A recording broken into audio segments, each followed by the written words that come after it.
धर्म शास्त्र का उपदेश। पुष्कर कहते हैं, मनु, विष्णु, याज्ञवल्क्य, हारीत, अत्रि, यम, अंगिरा, वशिष्ठ, दक्ष, संवर्त, शातातप, पराशर, आपस्तंभ, उष्णा, व्यास, कात्यायन, बृहस्पति, गौतम, शंख और लिखित, इन सब ने धर्म का जैसा उपदेश किया है वैसा ही मैं भी संक्षेप से कहूंगा। सुनो, ये धर्म भोग और मोक्ष देने वाला है। वैदिक कर्म दो प्रकार का है, एक प्रवृत्त और दूसरा निवृत्त। कामना युक्त कर्म को प्रवृत्त कर्म कहते हैं। ज्ञान पूर्वक निष्काम भाव से जो कर्म किया जाता है उसका नाम निवृत्त कर्म है। वेदाभ्यास, तप, ज्ञान, इंद्रिय संयम, अहिंसा तथा गुरु सेवा ये परम उत्तम कर्म निश्रेयस मोक्ष रूप कल्याण के साधक हैं। इन सब में भी आत्मज्ञान सबसे उत्तम बताया गया है। वे संपूर्ण विद्याओं में श्रेष्ठ है। उससे अमृतत्व की प्राप्ति होती है। संपूर्ण भूतों में आत्मा को और आत्मा में संपूर्ण भूतों को समान भाव से देखते हुए जो आत्मा का ही यजन आराधन करता है वह स्वराज्य अर्थात मोक्ष को प्राप्त होता है। आत्मज्ञान तथा शम मनोनिग्रह, इसके लिए सदा यत्नशील रहना चाहिए। ये सामर्थ्य या अधिकार द्विज मात्र को विशेषतः ब्राह्मण को प्राप्त है, जो वेद शास्त्र के अर्थ का तत्वज्ञ होकर जिस किसी भी आश्रम में निवास करता है वह इसी लोक में रहते हुए ब्रह्म भाव को प्राप्त हो जाता है। यदि नया अन्न तैयार हो गया हो तो श्रावण मास की पूर्णिमा को अथवा श्रवण नक्षत्र से युक्त दिन को अथवा हस्त नक्षत्र से युक्त श्रावण शुक्ला पंचमी को अपनी शाखा के अनुकूल प्रचलित गृह सूत्र की विधि के अनुसार वेदों का नियम पूर्वक अध्ययन प्रारंभ करे। यदि श्रावण मास में नई फसल तैयार न हो तो जब वह तैयार हो जाए तभी भाद्रपद मास में श्रवण नक्षत्र युक्त दिन को वेदों का उपाकर्म करे और उस समय से लेकर लगातार 4.5 मास तक वेदों का अध्ययन चालू रखे। फिर पौष मास में रोहिणी नक्षत्र के दिन अथवा अष्टका तिथि को नगर या गांव के बाहर जल के समीप अपने ग्रहोक्त विधान से वेद अध्ययन का उत्सर्ग त्याग करे। यदि भाद्रपद मास में वेद अध्ययन प्रारंभ किया गया हो तो माघ शुक्ला प्रतिपदा को उत्सर्जन करना चाहिए। ऐसा मनु का कथन है। शिष्य, ऋत्विज, गुरु और बंधुजन इनकी मृत्यु होने पर 3 दिन तक अध्ययन बंद रखना चाहिए। उपाकर्म, वेद अध्ययन का प्रारंभ और उत्सर्जन, अध्ययन की समाप्ति, जिस दिन हो उससे 3 दिन तक अध्ययन बंद रखना चाहिए। अपनी शाखा का अध्ययन करने वाले विद्वान की मृत्यु होने पर भी 3 दिनों तक अनअध्याय रखना चाहिए। संध्या काल में मेघ की गर्जना होने पर, आकाश में उत्पात सूचक शब्द होने पर, भूकंप और उल्कापात होने पर, मंत्र ब्राह्मणात्मक वेद की समाप्ति होने पर तथा आरण्य का अध्ययन करने पर 1 दिन और 1 रात अध्ययन बंद रखना चाहिए। पूर्णिमा, चतुर्दशी, अष्टमी तथा चंद्र ग्रहण, सूर्य ग्रहण के दिन भी 1 दिन रात का अनध्याय रखना उचित है। 2 ऋतुओं की संधि में आई हुई प्रतिपदा तिथि को तथा श्राद्ध भोजन एवं श्राद्ध का प्रतिग्रह स्वीकार करने पर भी 1 दिन रात अध्ययन बंद रखें। यदि स्वाध्याय करने वालों के बीच में कोई पशु, मेंढक, नेवला, कुत्ता, सर्प, बिलाव और चूहा आ जाए तो 1 दिन रात का अनध्याय होता है।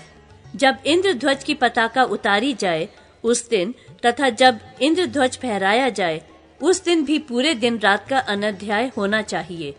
कुत्ता, सियार, गधा, उल्लू, सामगान, बांस तथा आर्त प्राणी का शब्द सुनाई देने पर अपवित्र वस्तु, मुर्दा, शूद्र, अंत्यज, शमशान और पतित मनुष्य, इनका सानिध्य होने पर, अशुभ ताराओं में बारंबार बिजली चमकने तथा बारंबार मेघ गर्जना होने पर तात्कालिक अनध्याय होता है। भोजन करके तथा गीले हाथ अध्ययन न करें।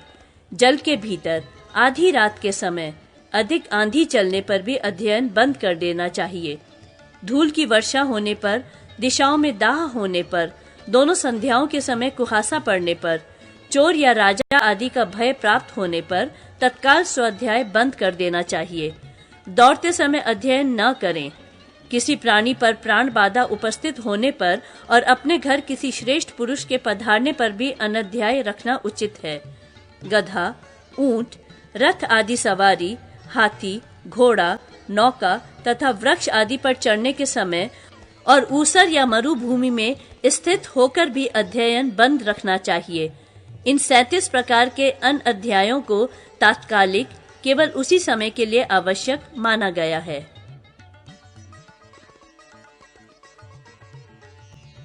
श्राद्ध कल्प का वर्णन। पुष्कर कहते हैं, परशुराम, अब मैं भोग और मोक्ष प्रदान करने वाले श्राद्ध कल्प का वर्णन करता हूँ। सावधान होकर श्रवण कीजिए। श्राद्ध करता पुरुष मन और इंद्रियों को वश में रखकर पवित्र हो श्राद्ध से एक दिन पहले ब्राह्मणों को निमंत्रित करे। उन ब्राह्मणों को भी उसी समय से मन, वाणी, शरीर तथा क्रिया द्वारा पूर्ण संयमशील रहना चाहिए। श्राद्ध के दिन अपराह्न काल में आए हुए ब्राह्मणों का स्वागत पूर्वक पूजन करें। स्वयं हाथ में कुश की पवित्री धारण किए रहें। जब ब्राह्मण लोग आचमन कर लें तब उन्हें आसन पर बिठाएं। देव कार्य में अपनी शक्ति के अनुसार युग्म, 2, 4, 6 आदि संख्या वाले और श्राद्ध में अयुग्म 1, 3, 5 आदि संख्या वाले ब्राह्मणों को निमंत्रित करें। सब ओर से घिरे हुए गोबर आदि से लिपे पुते पवित्र स्थान में, जहां दक्षिण दिशा की ओर भूमि कुछ नीची हो, श्राद्ध करना चाहिए। वैश्वदेव श्राद्ध में 2 ब्राह्मणों को पूर्वाभिमुख बिठाएं और पितृ कार्य में 3 ब्राह्मणों को उत्तराभिमुख अथवा दोनों में एक ब्राह्मण को ही सम्मिलित करें। मातामहों के श्राद्ध में भी ऐसा ही करना चाहिए, अर्थात 2 वैश्वदेव श्राद्ध में और 3 मातामह आदि श्राद्ध में अथवा उभय पक्ष में एक ब्राह्मण रखें। वैश्वदेव श्राद्ध के लिए ब्राह्मण का हाथ धुलाने के निमित्त उसके हाथ में जल दें और आसन के लिए कुश दें। फिर ब्राह्मण से पूछें, मैं विश्वे देवों का आवाहन करना चाहता हूँ। तब ब्राह्मण आज्ञा दे, आवाहन करो। इस प्रकार उनकी आज्ञा पाकर विश्वदेवास आगत इत्यादि ऋचा पढ़कर विश्व देवों का आवाहन करें। तब ब्राह्मण के समीप की भूमि पर जौ बिखेरें। फिर पवित्री युक्त अर्घ्य पात्र में शन्नो देवी इस मंत्र से जल छोड़ें। यवोवसी इत्यादि से जौ डालें। फिर बिना मंत्र के ही गंध और पुष्प भी छोड़ दें। तत्पश्चात या दिव्या आपह इस मंत्र से अर्घ्य को अभिमंत्रित करके ब्राह्मण के हाथ में संकल्प पूर्वक अर्घ्य दें और कहें, अमुक श्राद्धे विश्व देवा इदम वो हस्तार्घ्यम नमः। यूं कहकर वे अर्घ्य जल कुश युक्त ब्राह्मण के हाथ में या कुशा पर गिरा दें। तत्पश्चात हाथ धोने के लिए जल देकर क्रमशः गंध, पुष्प, धूप, दीप तथा आच्छादन वस्त्र अर्पण करें। पुनः हस्त शुद्धि के लिए जल दें। विश्व देवों को जो कुछ भी देना हो वे सव्य भाव से उत्तराभिमुख होकर दें और पितरों को प्रत्येक वस्तु अपसव्य भाव से दक्षिणामुख होकर देनी चाहिए। वैश्वदेव कांड के अनंतर यज्ञोपवीत अवसव्य करके पिता आदि तीनों पितरों के लिए 3 द्विगुण भुग्न कुशों को उनके आसन के लिए अप्रदक्षिण क्रम से दें। फिर पूर्ववत ब्राह्मणों की आज्ञा लेकर उशंतस्त्वा इत्यादि मंत्र से पितरों का आवाहन करके आयन्तु नः इत्यादि का जप करें। अपहता असुरा रक्षामसि वेदिशदे ये मंत्र पढ़कर सब ओर तिल बिखेरें। वैश्वदेव श्राद्ध में जो कार्य जौ से किया जाता है वही पितृ श्राद्ध में तिल से करना चाहिए। अर्घ्य आदि पूर्ववत करें। संस्त्रव ब्राह्मण के हाथ से चुए हुए जल पितृ पात्र में ग्रहण करके भूमि पर दक्षिणाग्र कुश रखकर उसके ऊपर उस पात्र को अधोमुख करके ढुलका दें और कहें, पितृभ्य स्थानमसि। फिर उसके ऊपर अर्घ्य पात्र और पवित्र आदि रखकर गंध, पुष्प, धूप, दीप आदि पितरों को निवेदित करें। इसके बाद अग्नौकरण कर्म करें। घी से तर किया हुआ अन्न लेकर ब्राह्मणों से पूछें, अग्नौ करिष्ये, मैं अग्नि में इसकी आहुति दूंगा। तब ब्राह्मण इसके लिए आज्ञा दें। इस प्रकार आज्ञा लेकर पितृ यज्ञ की भांति उस अन्न की 2 आहुति दें। उस समय ये 2 मंत्र क्रमशः पढ़ें। अग्नये कव्य वाहनाय स्वाहा नमः, सोमाय पितृमते स्वाहा नमः। फिर होम शेष अन्न को एकाग्रचित्त होकर यथा प्राप्त पात्रों में, विशेषतः चांदी के पात्रों में परोसें। इस प्रकार अन्न परोसकर पृथ्वी ते पात्रम द्योर्पिधानम ब्राह्मणस्य मुखे इत्यादि मंत्र पढ़कर पात्र को अभिमंत्रित करें।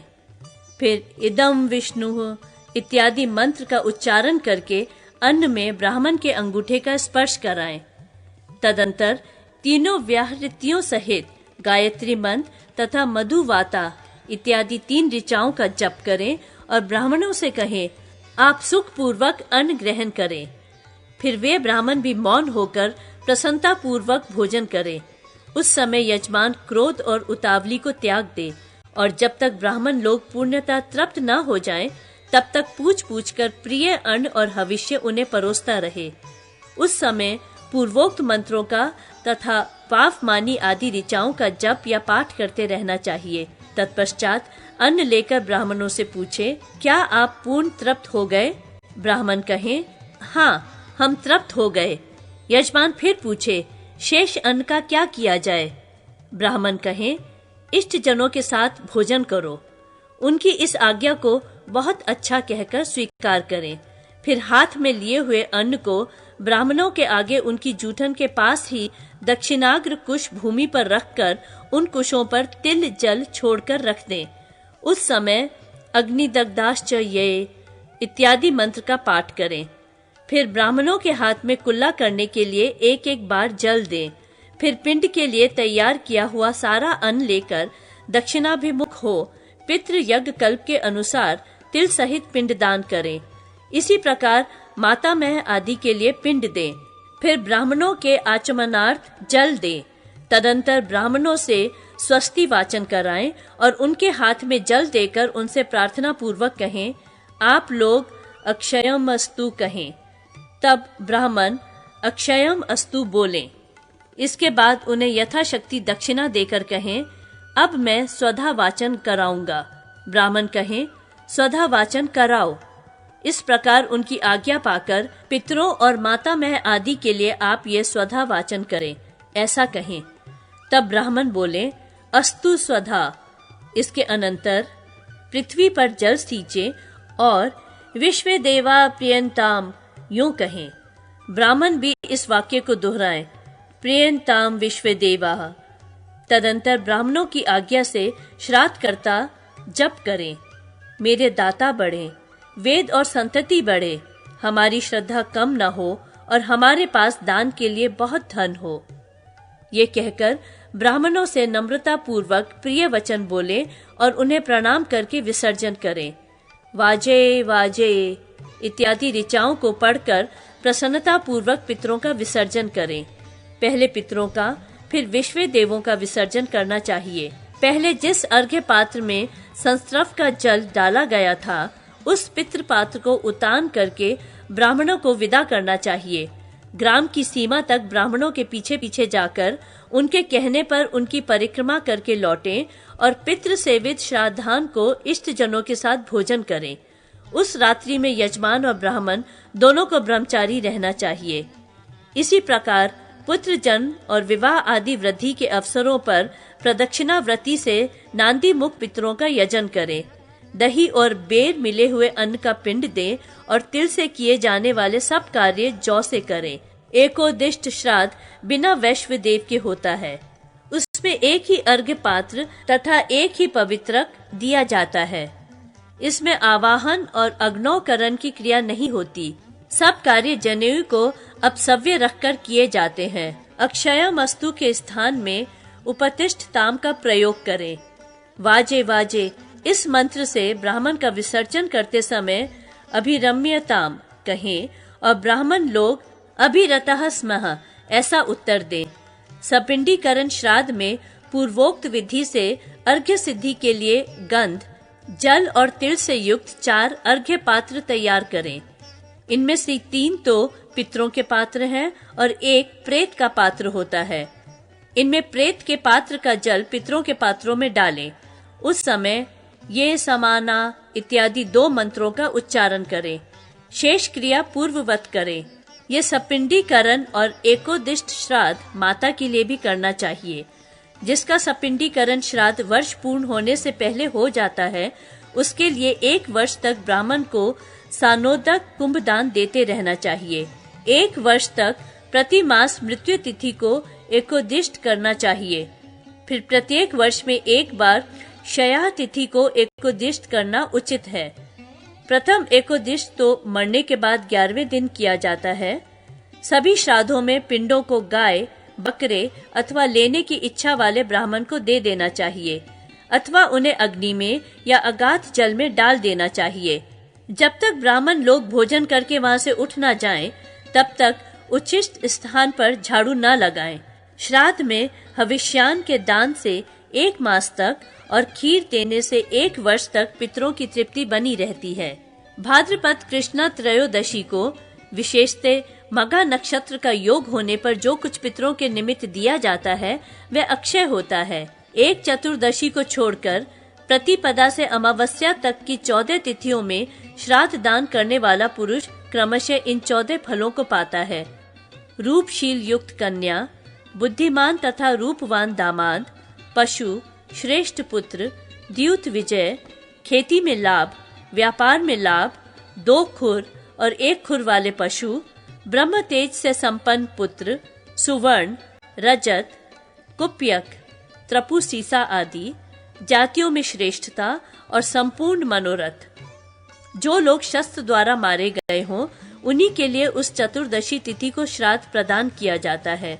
स्वर्ग, संतान, ओज, शौर्य, क्षेत्र, बल, पुत्र, श्रेष्ठता, सौभाग्य, समृद्धि, प्रधानता, शुभ, प्रवर्त चक्रता, अप्रतिहत शासन, वाणिज्य आदि, निरोगता, यश, शोकहीनता, परम गति, धन, विद्या, चिकित्सा में सफलता, कुप्य, त्रपु सीसा आदि, गौ, बकरी, भेड़, अश्व तथा आयु, इन 27 प्रकार के काम्य पदार्थों को क्रमशः वही पाता है जो कृतिका से लेकर भरणी पर्यंत प्रत्येक नक्षत्र में विधि पूर्वक श्राद्ध करता है तथा आस्तिक, श्रद्धालु एवं मत मात्सर्य आदि दोषों से रहित होता है। वसु, रुद्र और आदित्य ये 3 प्रकार के पितर श्राद्ध के देवता हैं।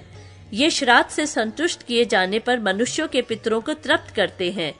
जब पितर तृप्त होते हैं तब वे मनुष्यों को आयु, प्रजा, धन, विद्या, स्वर्ग, मोक्ष, सुख तथा राज्य प्रदान करते हैं।